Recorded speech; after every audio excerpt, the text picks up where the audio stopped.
Hi, everybody. It's Monday and welcome to Devotions.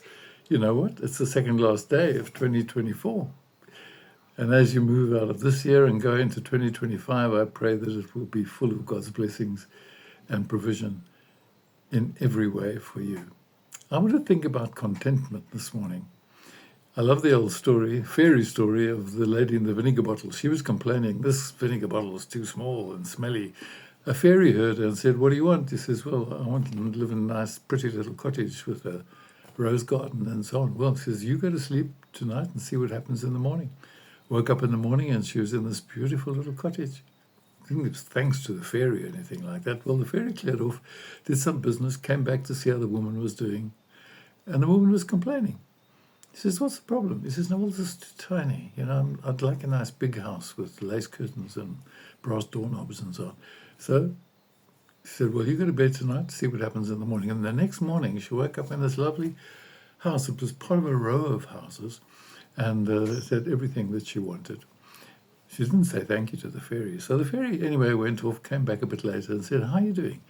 She said, no, this place is not what I want. These neighbors on either side, they're not my kind of people. I want to be out of here. I'd like to live in a mansion on a hill. Says, you go to sleep tonight, see what happens in the morning. Woke up in the morning in this beautiful mansion on this lovely hill. Everything she wanted, servants to look after her, and so on and so on.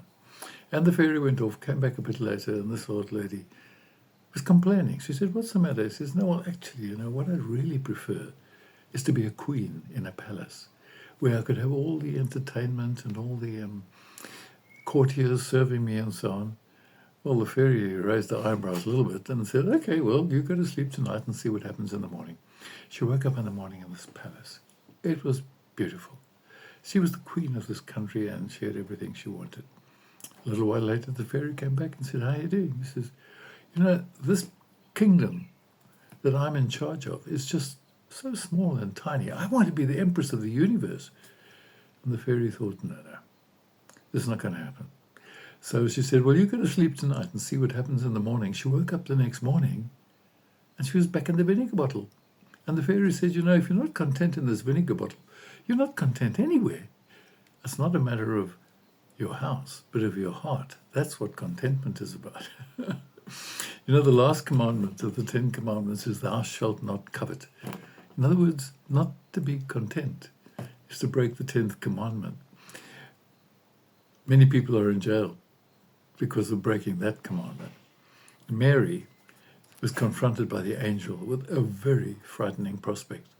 She was going to be pregnant, and she didn't even have a husband. Well, when she heard this news, she must have had these incredible emotions. First of all, this was a unique event. Nobody had ever been in this position before. How was she going to cope with it? Secondly, her husband might reject her because he would have thought she was unfaithful. Thirdly, the community would reject her because they would see her as an adulteress and so on. And yet she gets to the point where she says, I am the Lord's servant. Let it be to me as you have said. She got to a point of contentment and acceptance. Paul was faced with all kinds of dangers.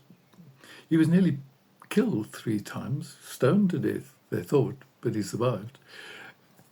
He was lost at sea a few times. He got the 39 lashes a couple of times. He went through hard times, and yet he writes this in Philippians. I have learned to be content, whatever the circumstances. I know what it is to be in need. I know what it is to have plenty.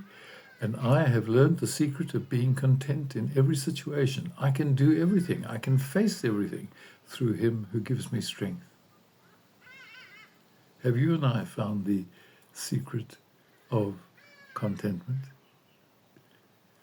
I'd just like to mention 3 things that are possibly part of that secret. The first of all is to accept that God is in charge of your life. And no matter how difficult the time or how difficult the stresses may be, God is there and he is in charge. Accept his presence and accept the present situation in which you are.